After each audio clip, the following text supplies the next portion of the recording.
नमस्कार, आप देख रहे हैं जी मीडिया टुडे और मैं हूं आपके साथ कृति सिंह भदौरिया।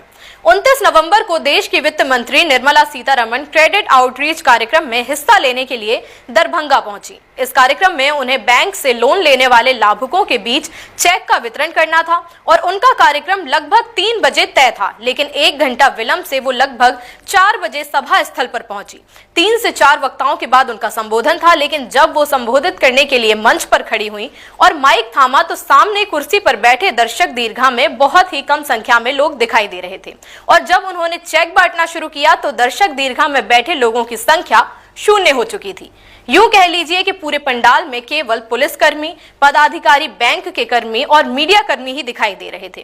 कैमरे की नजर से ढूंढने के बाद भी लोग नहीं दिख रहे थे, लेकिन ये पूरा मंजर कैमरे में कैद हो गया। आखिर ऐसा वित्त मंत्री निर्मला सीतारमण के कार्यक्रम में क्यों हुआ? ये भी एक चौंका देने वाली बात है। जब दरभंगा के सांसद गोपाल जी ठाकुर भाषण देने लगे तो उस समय 80% पंडाल खाली था और जब निर्मला सीतारमण संबोधित कर रही थी तो 90% पंडाल खाली हो चुका था।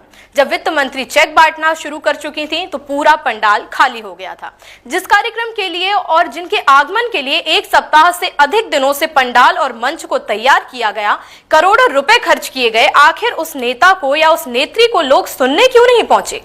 ये बड़ी ही आश्चर्य की बात है और बीजेपी को इस पर मंथन करने की बहुत जरूरत है।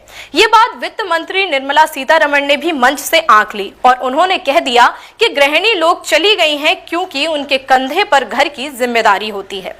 अगर इस कार्यक्रम का आकलन किया जाए और जिस नेता को सुनने या जिस नेता के कार्यक्रम में इतने पैसे खर्च किए जाएं, अगर ऐसा कोई वक्त आ जाए तो क्या ये कहा जा सकता है कि ये कार्यक्रम असफल रहा? आखिर ऐसा क्या हुआ कि केंद्रीय वित्त मंत्री मंच से लोन के लाभुकों को चेक बांट रही थी और स्टेज के सामने कुर्सी पर कोई था ही नहीं? दरभंगा के सांसद गोपाल जी ठाकुर मंच से भाषण देते रहे और सुनने वाला कोई भी नहीं था। पूरी कुर्सी खाली रही। वित्त मंत्री के कार्यक्रम को लेकर पिछले 1 सप्ताह से अधिक दिनों से तैयारी हो रही थी और करोड़ों रुपए भी खर्च किए गए, पर भीड़ उस समय नहीं दिखी जब केंद्रीय मंत्री वहां पर संबोधित करने के लिए पहुंची। इस पूरे मामले में संभावनाएं तो केवल 2 ही हैं।